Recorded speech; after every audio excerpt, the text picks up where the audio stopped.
Are you trying to make bigger profits in your small business? Like many of us, I'm sure you're feeling it. Business is hard, and now more than ever, you need to have a plan to help your business not just survive, but thrive. And it can happen as simply with thinking with the end in mind. I'm Marcia. I'm a business growth strategist. I've helped tons of small businesses to establish and implement a tangible plan that guarantees increased profitability, guides your growth, and plans for your future exit. Because a business worth selling is also a business worth owning. And I'd love to share strategies that I've earned and learned with you on today's Profit with a Plan podcast. But before we get started, I have something to share with you. I've put together an insightful and think outside the box masterclass. This 15-minute training is specifically designed to help you learn how to get your business sale ready, even if you aren't thinking of selling it yet. Why now?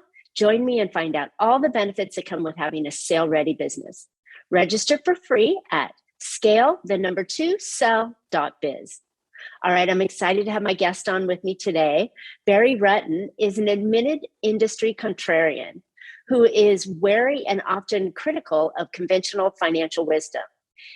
He is the co-founder and managing partner of Wealth Defense Financial Advisors, which focuses on unique needs and goals of business owners, high-income professionals, upwardly mobile families, real estate investors, and those that are entering or already heading in retirement. With over 35 years experience as a certified financial planner, Barry has developed and refined a proprietary process for creating collaborative and cooperative financial and retirement planning engagements with his clients. Outside of work, Barry is a boating enthusiast who is often found on the waters of Lake Washington and Puget Sound. And he is a resident of Kirkland, Washington with his wife, Colleen. So Barry, welcome to Profit with a Plan podcast. I'm excited to have you on today. I'm excited to be here, Marcia. I loved your intro. I think what you're talking about for business owners is so exciting. Thank you. Yeah, it is a really neat spot that is caught in a blind spot of most business owners. They aren't thinking about planning for that exit, where you and I were like, yeah, that's, top of mind. And funny enough, you as a financial planner, you're getting in there looking at clients and they're planning for their future and how they're going to retire. And oftentimes they come up and say, I got a business I'm going to sell, right? But they have no clue what they're going to do with it. Exactly. Yeah. So, all right. I'm super excited to have this conversation. You and I have traveled in similar circles, and I think I can really ask you some deep questions on how we can, help the listeners think about some of the strategies that they may not be catching in their business. So how in the world did you get into being a financial planner and focusing on us crazy business owners? Well, I started out to go way back, basically, I had no idea, way back, not to kindergarten, but I didn't really know what I wanted to do. I didn't have this burning desire for a particular direction. And everybody I knew basically said, you have a big mouth, you should go to law school and use it. So I actually attended law school for a very brief time, but it really wasn't a fit because I wasn't there with the right commitment and belief and passion. And I was watching my other classmates like totally into it. And I was not totally into it. And so I actually went across to the undergraduate library and went down to the basement where they had all the professional magazines for every industry and just started looking stuff. And I came across the Journal of Financial Planning and I went, all right, I see that. That's clients, but positive. Like, I guess I perceived the law as negative. And I saw what the topics they were talking about as far as helping people retire and send their kids to college and tax management and estate planning. I was like, those are really interesting topics. And it's all seemed to be moving in the direction of a positive outcome instead of, keeping somebody out of jail or negotiating a dispute or something. And so I kind of made that switch. And so for a very long time, my mom kept trying to persuade me to go back to law school, but eventually I just said, nope, this is the direction I want to go. That's important that we find something. I had a similar path in helping people on my journey before I became a consultant. I too am a CFP by designation and did a lot of training on that. But it was always, I loved the same view of it, that it was always a positive result that you were focusing on. And the stresses of the market that you couldn't control, but if you did more proactive planning, you could anticipate a lot of the things that are going to come your way and keep the calm in the area. So when it comes to businesses, what are some of the sticky problems that businesses have that maybe they, aren't dealing with in the best way? You and I are business owners ourselves, so we have a soft spot for these folks. And, they're really I think the engine of the economy. And, they're employing a lot of people, and it's a challenging thing. It is not an easy thing to do. And you're essentially being asked to be a Jack or Jill of all trades, right? And so you have to market your business and sell the thing, and your human resources and your maintenance sometimes, and sales, chief garbage can cleaner. You're everything. You're the CEO of everything, and I think then therefore, if the focus generally is on making money and growing and scaling, and it's hard then to be an expert on all the other aspects of business that really are required to be successful. So if I've always said the purpose of business is to support your life, not have your life support your business. And if you're out there making money, the question is why, and for what purpose, and where you're trying to get to in the end, and how do you capture as much of the wealth you're creating in your business? So there's two kinds of money, right? There's cash flow, the money coming in from this year's operations and net profit. And then there's the wealth that you're building up in your business, which is what you were talking about before. And I think people perceive that, oh, okay, well, I think my business should sell for X. And they just kind of go, okay, well, when we get out to, when I'm too old or don't care anymore, I'll sell it for X and I'll have a big pile of money and everything will be okay. And all right, let's go back to making money. And that's about the extent of the planning that most people do. And I think what happens is they get out to that point and they go, oh my God, I didn't do this, this, and this. And so either I'm getting millions of dollars less for my business than I should have, or they all of a sudden turn around and say, there's no market for my business, or my business is not structured to be sold because it's so tied into me, for example. Kind of the personality or cult of one. And I think that's a lot of the work you do, that we have to really have kind of a dual plan. One is purely financial and one is strategic. And we have to tie in the current life and lifestyle of a business owner. And there really it's a separate thing, right? There's the person, the human with the family and everything. And then there's the owner. And then we have to look at how does that all tie into their current financial plan, their retirement plan, their estate plan. If they have partners or shareholders, how does that all tie in? There's a lot going on there. There's a lot of moving parts.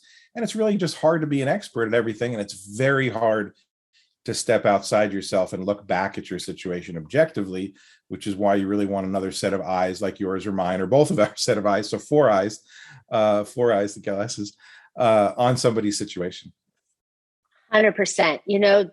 That is truly the blind spot that business owners aren't thinking about. They're so driven for the current revenue model that they have that they're not looking at, well, the revenue is today money, right? What am I making today? What am I running through my business? What am I paying myself? What am I buying? Offsetting tax situations, those kind of things. But then they forget about the big picture of it. And what I always like to say, there's two financial pieces, like you just alluded to. There's the financials of today, but there's also the financials of tomorrow. And I think business owners aren't focusing on tomorrow because they're so busy putting out the fires and chasing clients that they only focus on today or maybe next month or, at the end of the year. They're not thinking out several years, where someone like yourself, you come in and you're like, okay, what's the plan and what's the obstacles that we're facing? Not necessarily, clients or employees, but what are the financial obstacles that we're facing along the way? And how can we smooth out the bumps and ensure that money's going to be there later on? And what you can do with it. So how do you bring clients along to be able to see that distant view? That's actually the perfect question, because I was thinking, like, getting into that, the mechanics of it. And that is, I think it's really hard to see the beginning, the middle, and the end when you're maybe in the beginning or the middle. And so, a large part of financial planner training, right, is to be able to kind of step back objectively, look at a fact set, and be able to get into it and understand it. But I think the bigger thing is, people don't know what they don't know. You're not, you could be just simply unaware. So if there's a planning technique, a tax saving strategy, something like that, if you don't know it exists and you simply just don't take advantage of it, what are you losing because of that? So for example, if we're talking about the transfer of a business, say, to the next generation, and let's say there was a strategy to reduce the taxes by 40% by just changing the structure of how the business is owned and how it's transferred and how the value of that transfer is structured. So instead of that person receiving $1 million, they receive $600,000. Net, yes. Well, that's a big expensive. That's a big expensive. I didn't know, right? That's kind of squandered and lost. And I think that's the painful thing for me. So Stephen Covey wrote a book, right? 7 Habits of Highly Successful People. And I think one of the ones that stands out for so many people is begin with the end in mind. And I think that's the perfect analogy, right? It's the perfect analogy for strategic planning in business for either exit or succession, right? Exit is the sale of the business. Succession, in my mind, is the passing on of the business to someone. Could be a family member, business partner, someone else. But it's always it's always a financial windfall, though. Either way, even if Junior's coming in to take over the business, there should be a financial windfall for the current owner on both sides. Right. And so I think what happens is, if you don't begin with the end in mind, and I know when I'm talking to you, I know I'm preaching to the choir, but I know I'm also talking to your listeners. Yeah. If you don't begin with the end in mind and then back into everything all the way up to where you are today, there's so much opportunity cost, so many things you're going to miss out on, both on the accumulation of wealth and the transfer of that wealth, the overpayment of taxes, and just a lot of frustration. And then, of course, there's things that happen along the way that we start our businesses with the best of intentions and hope everything works out fine. But there are, and I don't mean to be Dr. Gloom here, but there are deaths, there are divorces, there are bankruptcies, there are business disputes. I just don't want to do this anymore. There's illness. And so what a lot of business owners miss before we get into all the really fancy stuff is just simply making sure things go smoothly when things go wrong.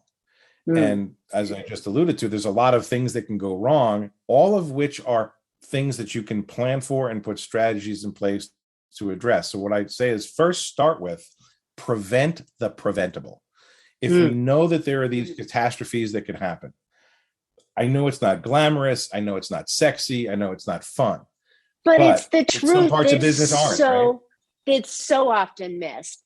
And if you can plan and put something in place just in case, or what if, then you're going to be better off. Because I think the worst thing that's happening is, if it does happen and you didn't make a plan for it, is trying to battle your way out.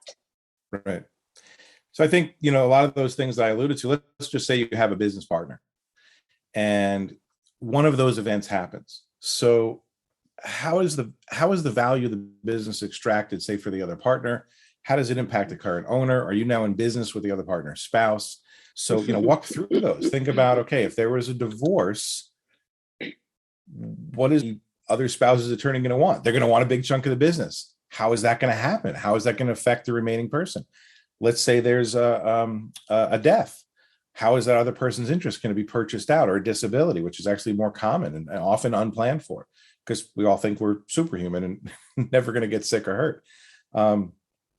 What if the person just needs to leave for whatever reason? I don't want to do this anymore. And what happens is, if we wait until these events occur, there is no time to plan. We are going to almost guarantee that there are business disputes. We were almost guaranteed that there are going to be fights. There's always going to be, expensive lawyers involved, when literally just a few documents and a few conversations can predetermine how that entire process is going to take place, establish a value for the business, establish a set of mechanisms for how things will happen that people get to talk about now while they're in love and everything's positive, and they can say, hey, you know what, at some point something bad might happen. This is what we'd like to see happen, so that there aren't any disputes and it's very orderly and as a matter of fact as it can be, and everyone receives fair value, and there aren't these giant expensive legal fights and ruin relationships and things like that. I cycle back to what I said before. Let's prevent the preventable first, and now let's just set that stuff aside, review it every couple of years, make sure it's all up to snuff and keeping pace. Then we can go talk about all the fun stuff like building a great business, building value, building wealth, capturing that wealth, having an awesome retirement, transferring it to your kids if you want to do that, giving it away if you want to do that, but giving yourself these options. So we're both avoiding financial loss on one side and disputes and things like that, and then we can focus on achieving financial success. And I think that's the right order of things. I love that. That is so important and so forgotten in today's business owners. And it doesn't even matter if you are in a partnership or you're just solo. You still have opportunities to protect catastrophes. And one thing you mentioned that, when you do have the split up for whatever reason, or the death or the disability or so on, when you don't plan, your only option is to dig into your pockets to try and pay the other person or buy the other person out, or to pay for the benefits that they're entitled to. And that could be catastrophic to the remainder of the business. And that's scary. It often means the business ends. Exactly, which affects your own livelihood. Right. So it's not just paying them off, but it's like, how do we keep our own livelihood going? So now there are more people that are depending on you, your family, your employees, right? Your community that uses your product or service. And if you all of a sudden shut doors, so many lives are affected because you didn't make a very simple and truly inexpensive plan to put in place early on. And I loved it when we're in love, when we're in the honeymoon phase and everybody's hugging and, oh, I love you, honey, that's the best time to say, let's do this fairly. And I think that's like you said, it's a big gaping hole and blind spot that today's business owners aren't looking at, whether you're solo or you probably know the statistics better, but you probably know the statistics better, but there is a very painful to read statistics about how few businesses actually make it past one or two generations. The bulk of them just disappear after all that hard work and all that labor and all that effort, that because of things like business disputes, estate taxes, things like that, they just don't make it to the second generation. And that's really, really kind of a shame. And to your point about the single, we'll call it the solopreneur, let's say you're a dentist and you're just in a practice of one. You think, well, there's nobody to have a dispute with. It's just me. Well, you still have this very valuable dental practice that's probably very valuable to your family, an asset to your family, the cash flow from the practice. You might want to establish what we call a one-way buy-sell. A buy-sell agreement is simply that establishes what we were talking about before, the terms under which a business will be bought or sold based on a set of foreseeable circumstances. And if you have a solopreneur, then they can enter into an agreement with another dentist. So let's say they're friendly with another dentist on the other side of town. You can say, hey, if something happens to me, will you buy my practice, and vice versa?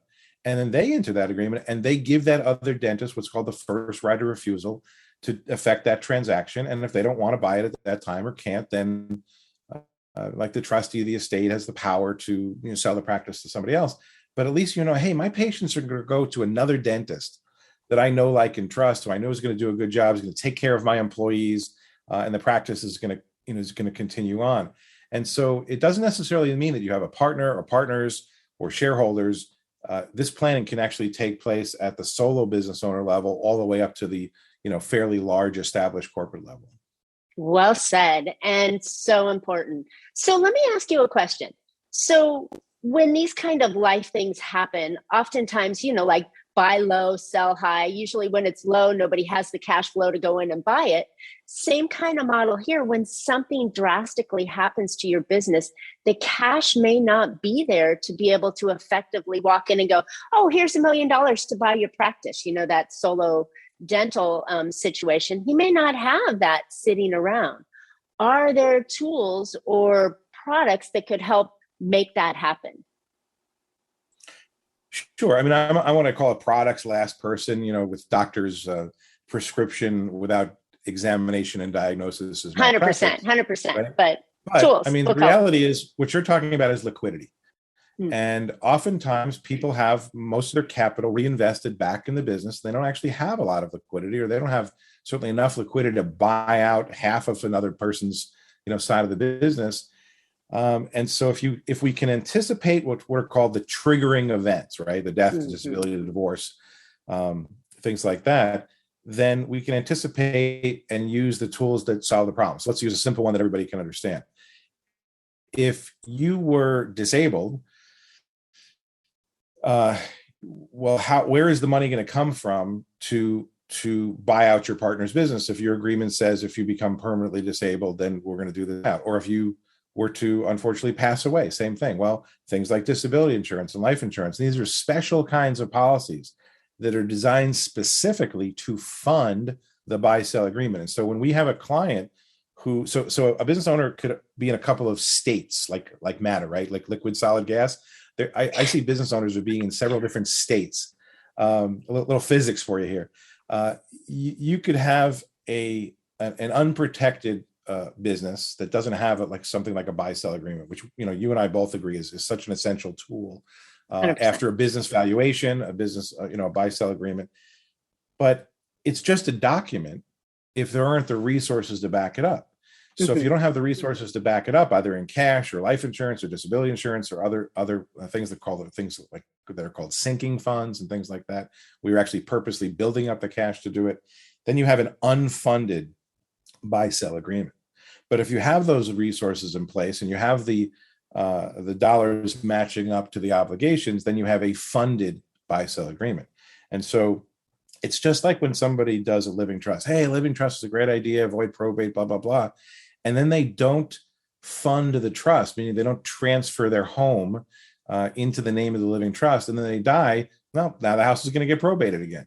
And so we have to make sure we actually complete the cycle and not only do the legal planning part of this, but we have to do the financial planning part of this, is put the financial resources in place so that for blips, there's things like a business emergency fund. You often hear about emergency funds for individuals. I am a huge proponent of that, but also an even bigger proponent for businesses. Think about the pandemic. If you look at the cruise industry and the airline industry, okay? So both equally and immediately impacted by no more travel, right? But the cruise industry weathered that way, way better than the airline industry. Why? Because the airline industry put literally no money in reserve. And the second travel stopped, they're going to the government and saying, we need a handout. The cruise industry, who've been through all kinds of weird stuff, had stockpiled billions of dollars in reserves to pay their employees, maintain the ships, blah, blah, blah. And they kind of weathered this a lot better. And so businesses need an emergency cash reserve because you have things like payroll obligations and rent obligations and supplier obligations. And sometimes businesses run into periods of slowdown, sometimes not of their own fault, insert pandemic, and therefore have to have the reserves to weather that so a blip doesn't destroy the business. And then we get into the really big categories of things that, there's no do-overs with death. We have to have those resources available if we want that agreement to actually spring into life and have the resources to, pay out the other party, right? Because if you have two partners and they each have spouses, well, the spouse of each person probably is not really up on running the business. And, certainly if you're a professional practice, if they're not licensed, they can't step in, Right. You can't just step in and all of a sudden be a surgeon.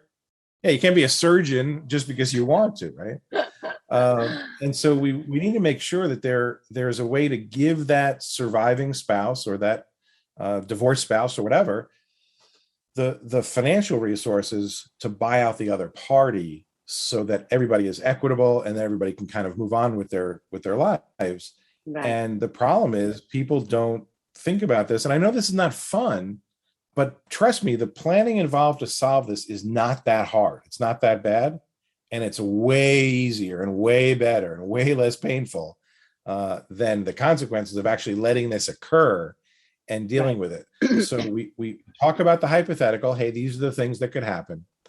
And we address them so we don't have to deal with the horrible. We don't have to actually experience these bad circumstances. And I'm hoping we get to talk about some positive stuff because I'm depressing myself. But it's so valuable. And to talk about these, these needed items that so many, business owners, they want to put a blinder up and they want to go, I don't want to know about that right now because I'm chasing this or I'm working on this. We'll do that later. We'll focus on that next quarter. We'll put that in the to-dos. I wish I could, I should, I would, maybe, next time kind of category. And it really shouldn't. So yes, we can talk about some fun and sexy things like planning for your retirement, which business owners forget, but it is so important. And I'm almost thinking that maybe we just leave this one as the Debbie Downer and talk about the importances of these kind of things and bring you back around and have you talk about the sexy fun stuff afterwards. But it's so important and it's so forgotten. And I think today's business owners, whether you are a mom and pop or you're running a retail or you're running a professional practice or you're a plumber, you've got to have backup plans in place for just in case. And I know that it's especially for the solos, they're later and later will be Marcia, later and later and later. I think there's a psychological piece that I want to put out there to sort of let these folks off the hook a little bit. And that is, well, we don't want to, I don't want to throw them under the bus, right? I hear the same things you hear the next week, the next month, the next quarter, the next year. Two things on that. Number one, none of us are issued a crystal ball. We cannot foresee the future. So we can't. So, well, if we could, I'd be buying lottery tickets, right? Right. So since we can't see the future, we don't get to make what I call the delay statement legitimately. So we can't say, hey, well, we'll do this. When I talk to individuals, it's, after the kids go back to school, after the kids get back from school, after the holidays, after this, these are what I call these artificial deadlines, right?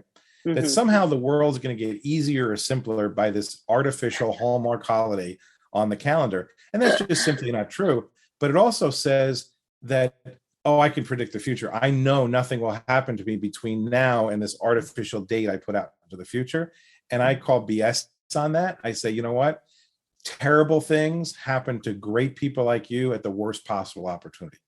And so we don't get to pick when these things happen. But I think the psychological issue here is that the entrepreneur, in whatever form that takes, is the bravest person on the planet, right? Because they're not going out and getting somebody else's paycheck.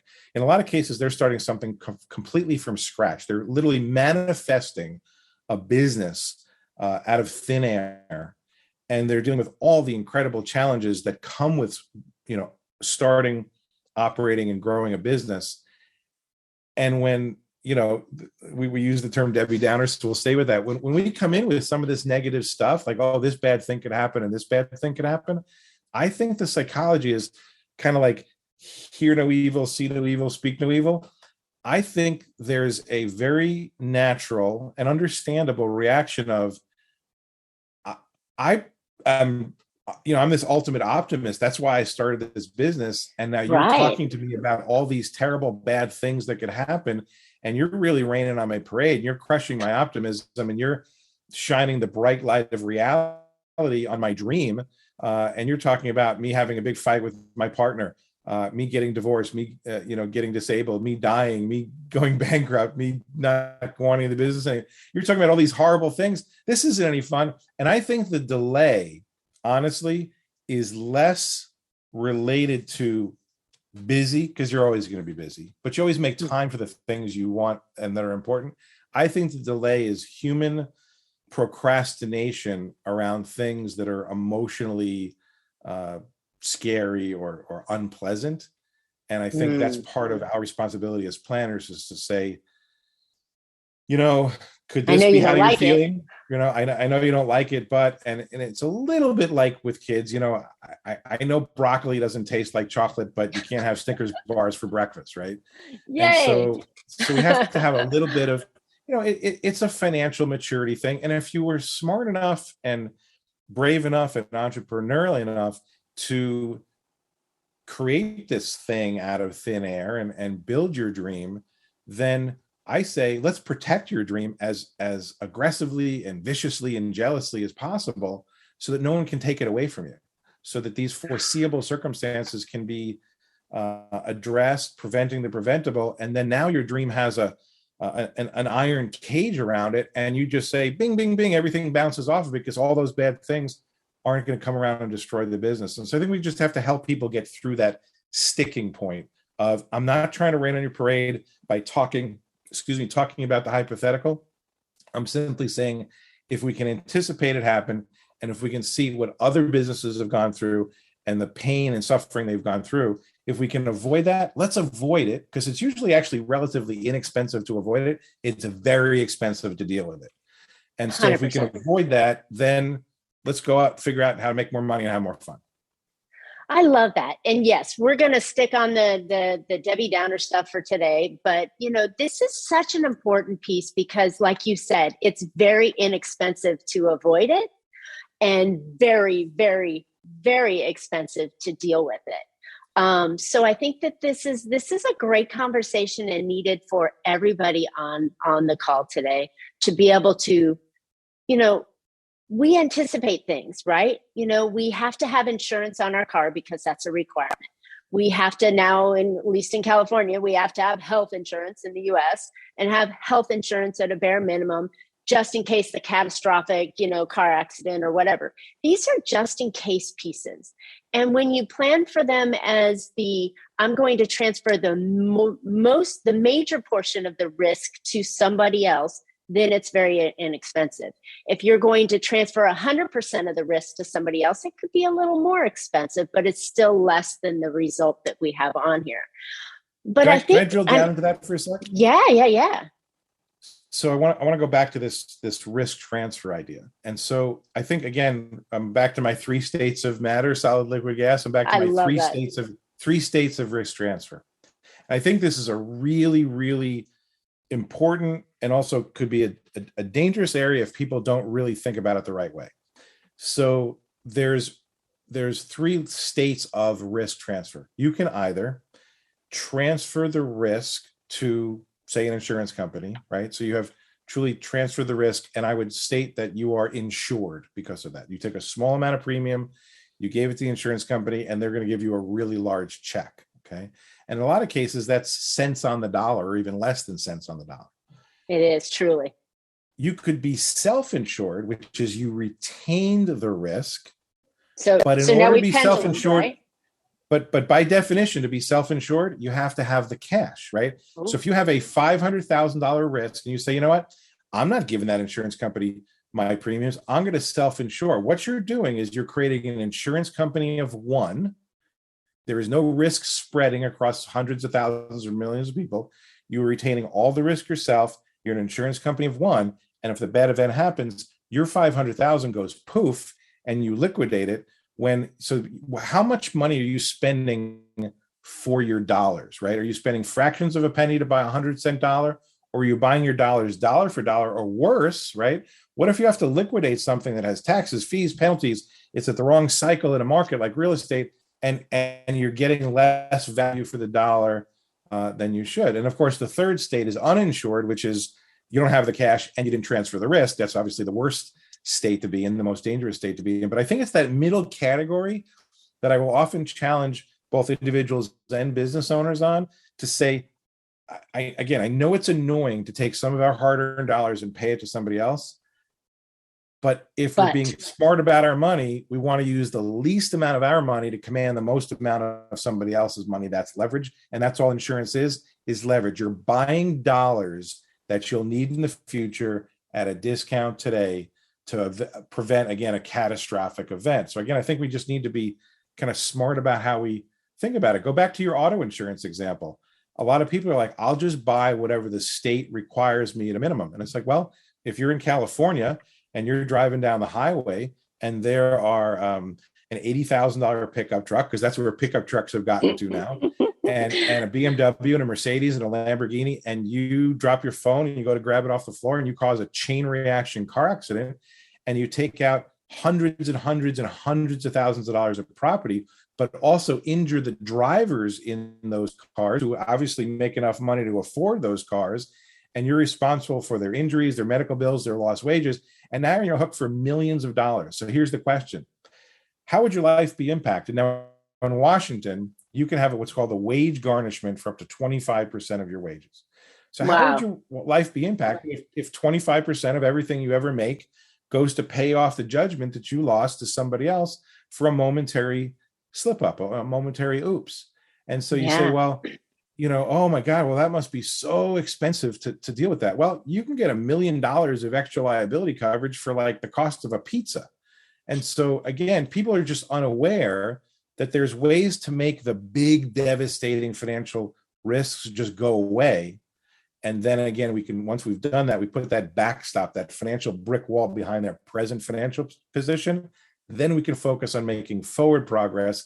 And then we just kind of keep moving that brick wall along as the progress moves out into the future. And that's why we wanted to periodically review what people are doing. And so this is the same thing with businesses. Let's use the fact that a business often has a whole lot of overhead, right? They have payroll, they have rent, things like that. Well, most business owners are not aware that you can have business overhead expense insurance, which actually pays for the expenses of your business based on if a certain number of triggering events happen, so that your expenses are covered, the business continue on and not be wiped out or not have your employees have jobs anymore. And so if you're going along without business overhead expense insurance, that's a huge risk to your business, because if the income stops, even for a couple of months, a lot of businesses could be in a lot of trouble. And so I like to say that we don't know what we don't know, but once we know, then we can't pretend we didn't know. That once you're aware, then you're making decisions about, okay, how do I allocate capital for essentially the defensive side, and then how do I allocate capital for the offensive side? And that's kind of part of the conversation and part of the strategy. Love it. Barry, this was really good conversation today. And as always, you and I have been talking several instances, and they always go on for a long period of time because there's so much to talk about. This is a minor snapshot in a business owner's financial position that they should be considering. And Barry, I'd love to have you come back on, because we have gone on for quite a while here, and we'll continue to talk about some great things. So business owners, I hope you, or listeners, I hope you have found a couple of ideas or two that can make your business more profitable, or better yet, protect those profits, the revenue, the livelihood of you, your family, your partners, your community, by taking just a little bit of protection and having a conversation with a professional like Barry. Barry does so much more, but this is just one little lane of something that is truly important that all business owners need to think about. We can give them something, if I can just offer something of value to your listeners. Sure. What have you got that they can look at? Well, I believe in what I call self-assessment, right? I mean, I think people know themselves if they're honest with themselves without having you or me staring at them. And so I have a little survey, if you will, that they can take to assess some of the things we were talking about in this conversation. And so if they go over to my website, it's wealthdefensegroup.com, wealthdefensegroup.com, and then /Bobs, like the guy's name with an S on the end. So Bobs, BOBS, is business owner blind spots. Oh, love it. And so if they go over there, they can kind of take a little self-assessment survey. There's some room for they can put some comments, and then I'll get that back. And if they can either indicate that they want to be contacted or not, that's okay. And if just the questions disturb and get you started thinking about things, then the mission will be accomplished. Oh, fantastic, Barry. Thank you so much for that. And it was important. I forgot to ask you where they can get a hold of you. And we had gone on so long and there was so much information on there. It put me down a different path. So thank you for doing that. But so if they go to wealthdefensegroup.com, that's where they can find you, or is there someplace else? No, that's the best way to do it. And again, there's some other information on the side I think they'll find interesting, and they want to do the little survey, they can do that. Marcia, I really enjoyed this. It's always fun to talk about these kind of topics with a kindred spirit and someone with your experience. So looking forward to further conversations with you. Awesome. Absolutely. We'll bring you on again real soon on here. So, all right, listeners, now more than ever, don't forget it's important to build your business like you want to sell it. Don't forget to register for my new 15-minute free training on how to get your business sale ready, even if you aren't thinking of selling it yet. Why? There are tons of benefits to having a sale ready business, like more freedom, more money, and an easier to run business. Go register for free at scale2sell.biz. You don't want to miss this class. And as always, Barry and I would love to hear your questions or feedback. Share with us, any kind of aha or eye-opening concept that maybe you didn't think on, or maybe better yet, an experience or something that happened. And Barry and I will comment on the podcast here and respond to you with comments. So please share those on it. And then don't forget to subscribe, so that way you can find out more information. And as always, you can catch Profit with a Plan on any of your favorite podcast players. We're looking forward to more great profitable information on next week's show. So until then, make your plans and profit with them. Thanks so much, Barry. Thank you, Marcia. Bye-bye. Yeah, and keep a lookout for part 2. Okay.